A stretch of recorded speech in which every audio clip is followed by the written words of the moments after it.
Salut à tous, bienvenue, merci d'être avec nous. Si vous aimez les voitures, les supercars plus précisément, on est comme chaque mois à Plan-les-Ouates, garage Carugati Automobile. Et puis on a évidemment chaque mois beaucoup de plaisir d'être guidé par le maître des lieux, enfin l'un des maîtres des lieux, Fabrizio Carugati. Salut Fabrizio. Bonjour. Merci beaucoup d'être avec nous.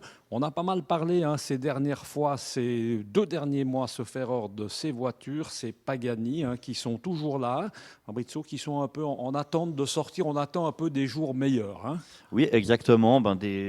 Parfois, on vend des voitures, mais les clients ne les prennent pas immédiatement. Et c'est le cas pour ces deux voitures qui seront livrées au printemps. Vu le temps qu'on a, Oui, c'est c'est vrai c'est qu'elles bien sont, elles compréhensible. sont pas mal ici. Dis donc, c'est très très coloré ce garage. Ce matin, on est un peu aux couleurs genevoises. Il y a plus de lumière dans le garage qu'il y en a à l'extérieur. C'est du jaune, c'est du rouge. C'est C'est beau, la hein? Costa del Sol, Ouais, c'est c'est un un peu peu ça. l'Espagne aussi. Exact. Voilà, on a de la couleur dans la vitrine, on a du soleil dans la vitrine. Ce matin, on va parler de supercar. Alors ça, on peut peut-être commencer par celle-ci au hasard, la Al- F40. Alors oui, on en a déjà parlé la dernière fois, mais c'est vrai qu'en ce moment, on a la chance d'avoir beaucoup de supercars. Donc, on se fait notre petit salon de l'auto exclusif aujourd'hui. Moins de monde, pas de barrière, on est bien. Et la F40 dont on a parlé la dernière fois, qui risque de partir bientôt. Ça fera un petit passement au cœur quand elle partira. Ouais, parce qu'elles sont, juste nous rappeler, il n'y en a pas des milliers en circulation, Alors, Fabrizio. tout est relatif. Pour une supercar, pour celle-là, il y en a un peu plus de 1200. Les Pagani, il y en a 100. La Ferrari Aperta qu'on va voir après, il y en a 200. Donc, ça reste des petites productions. Normalement, dans les 500 pièces, des fois dans les un peu moins. Mais on reste d'habitude moins de 2000 en production pour les supercars, Ça, normalement. ça reste quand même très, très prisé. Si on continue, c'est toi, Fabrizio, qui donne un petit peu le rythme de ce mini salon Ouais. de l'auto. Alors, C'est vrai qu'on n'aura plus forcément envie d'aller voir ces belles voitures à Palexpo. Puis là, l'avantage, c'est qu'il n'y a pas de coronavirus. On est tranquille, on est tout à exactement, fait à l'aise ici à exactement, Plan-les-Ouates. exactement. Un petit mot peut-être sur Oui, celle-ci. on a beaucoup de supercars en ce moment. On a quasiment toutes les supercars Ferrari de la première à la dernière. Donc bon, la F40 qui est la seconde, la Ferrari Aperta, cette belle jaune qui est la supercar actuelle, enfin la dernière jusqu'à ce qu'ils présentent la nouvelle, qui est le cabrio. On a la chance aussi d'avoir La le même en rouge. coupé, en rouge, mais c'est le coupé, donc c'est le premier modèle. Donc la jaune, ils en ont fait environ 200 et le coupé 500. Donc le cabriolet est 2 fois plus rare. Fabrizio, juste comme ça, une question un peu féminine. Moi, c'est la couleur qui m'interpelle. Mhm, Chez Ferrari, bon, c'est vrai que Ferrari, de tout temps, c'est plutôt le rouge. mhm. Le jaune se vend bien commercialement. Ça, ouais, ça a de l'intérêt. Oui, oui, oui. Là, alors, Parce que les vrais puristes, les vrais ferraristes, ouais, ils aiment bien le jaune quand même. oui, oui, oui. Enfin, après, après c'est vraiment des questions de goût personnel, mais le jaune, c'est une couleur aussi qui se vend beaucoup en Ferrari. Et ça, c'est un jaune particulier. C'est pas le jaune traditionnel. C'est un jaune qu'ils font depuis quelques années. Triple couche, un peu métallisé. C'est pas un jaune canari plein comme le jaune Maranello traditionnel. C'est pas ce Voilà, et qu'on c'est appelait. une peinture à l'époque qu'ils auraient sûrement inclus dans le prix, mais maintenant ils vendent ça, rien que la peinture, allez, peut-être 25-30 000 francs pour avoir de la peinture métallisée. Voilà, mais c'est pas ce qu'on appelait le jaune pipi, pas du tout. Si on vous Non, non, non, jaune si tu me canari, permets, c'est canari, jaune canari. canari. Juste un mot parce que des corvettes comme ça, on n'en voit pas forcément tous les jours. Ça reste quand même évidemment corvette, Oui, voiture là on sort très on attractive. sort des supercars, mais c'est vrai que pour un rapport qualité-prix, on a beaucoup de chevaux, une voiture qui est agréable à rouler. Euh, Plus de 600 chevaux, ça Exactement, fait. exactement. Donc on a un peu l'équivalent d'un V12 moderne Ferrari, mais pour un budget 3 fois, 4 fois moindre. On va s'intéresser peut-être à celle-ci. Ça reste quand même quelque chose d'assez unique, Voilà, d'intéressant alors chez les Ferrari. on fait un peu le tour des supercars, et c'est vrai que pour moi la première des supercars chez Ferrari en général, c'est le 288 GTO, qu'ils ont produit à 272 exemplaires, qui est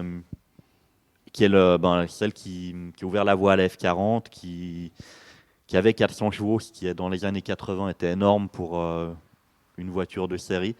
Euh, et pour moi, c'est ma Ferrari favorite parce que depuis tout petit, j'ai eu la chance d'être dans ces voitures.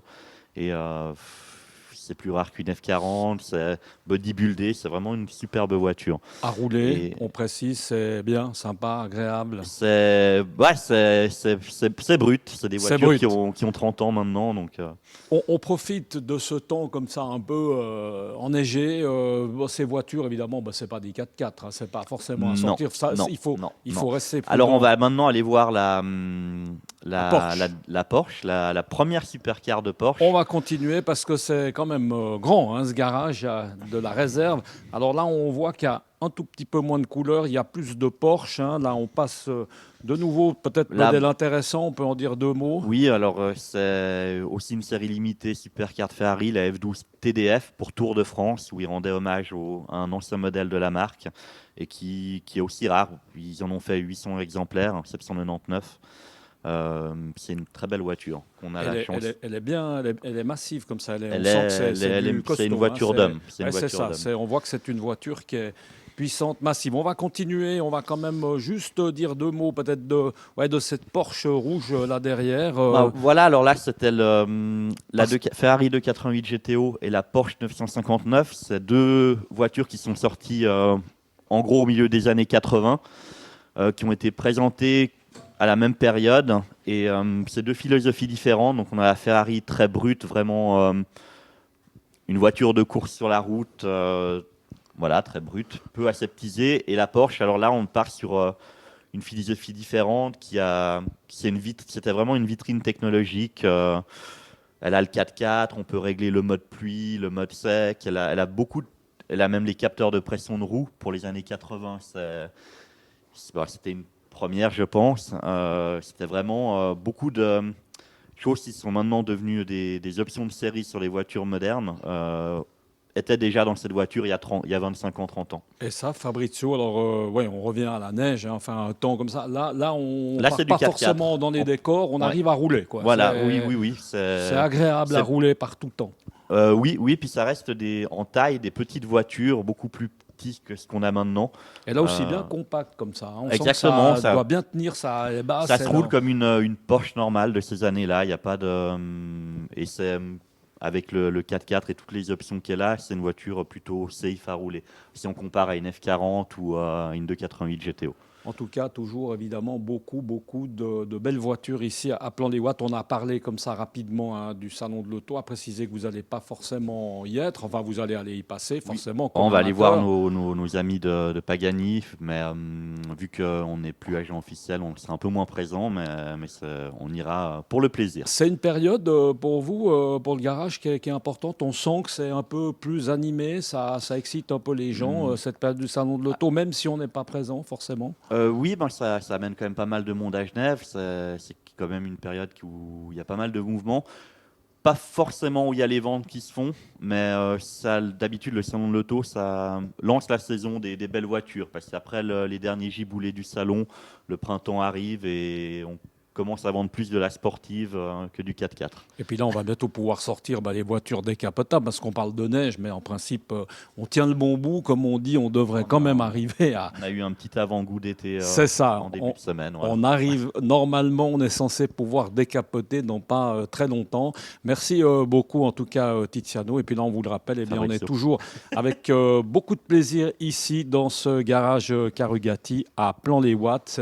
J'aime bien le dire, c'est presque un petit musée. En tout cas, c'est une exposition. Tout est magnifique. Puis en ce moment, c'est extrêmement coloré. On se retrouve le mois prochain. Merci beaucoup, Fabrizio. Merci à Avec vous de nous avoir plaisir. suivis. Et puis à très bientôt. Ciao.